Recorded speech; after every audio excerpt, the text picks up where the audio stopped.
Now we're going to look at another system of equations, simultaneous equations, again, nonlinear. And if you see here, this is we should recognize that this here is an ellipse, and this down here is a hyperbola. And that's something we were trained in a previous video in 11.4, how to recognize these things. Anyway, let's just solve it algebraically. And I guess the simplest thing to do here is elimination. If you notice, if you add these two equations, the plus 2y squared and the minus 2y squared are going to cancel. So let's do that. So I add them up here, and again, the y is canceled, and I get 2x squared equals 8, which means x squared equals 4, so x could equal plus 2 or minus 2. Now we're going to have to try both of those answers and see what we get for y.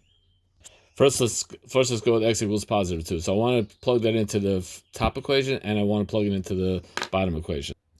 I could have said first equation, second equation, but I decided to say top equation, bottom equation. Doesn't matter. It's just what's in a word.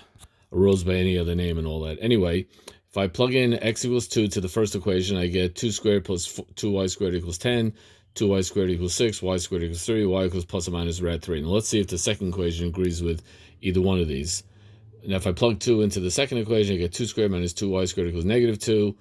Subtract 4 from each side, I get negative 2, y squared equals negative 6, y squared equals 3, y equals plus minus rad 3. So notice I have the plus or minus rad 3 up here, plus minus rad 3 up here, which means since positive 3 and negative 3 appear in both top and bottom equations, therefore both of them are acceptable.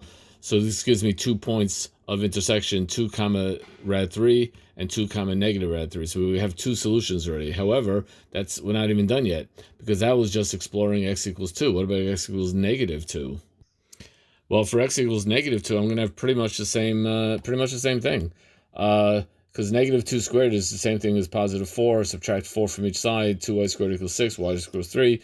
Y equals plus minus rad 3. Here I get the same thing, blah, blah, blah, and I get y equals plus or minus rad 3. So in both cases, I get plus or minus rad 3 for the top equation, plus or minus rad 3 for the bottom equation, which means both of these are good. So that gives me 2 more points of intersection, negative 2 comma rad 3, negative 2 comma negative rad 3. So I really have here 4 points of intersection. They all have 2's and rad 3's in them, and they're just different combinations of pluses and minuses. What is this going to look like? Funny you should ask.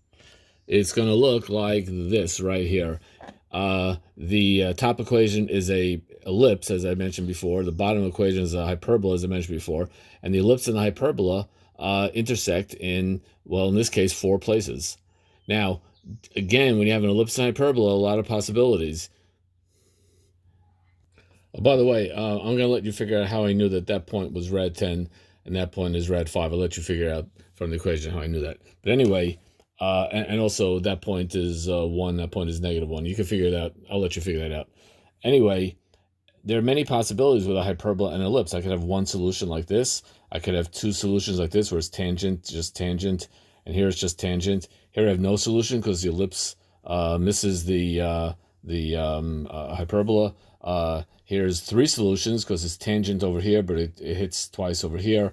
Here I have 2 solutions, but for a different reason. As I'm writing this, I just thought of another way to have no solution.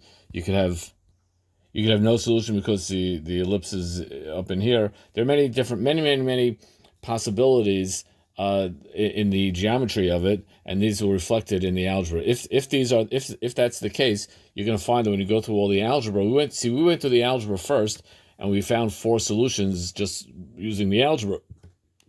And had we only found 1 or 2 or 3 or no solutions, again, the graph would just kind of bear out what we found in the algebra. But you could do the algebra without ever making a graph. You could do the graphs without ever doing algebra, or you could do both and see the full big picture. In fact, speaking of the full big picture, here it is right now, and we got it.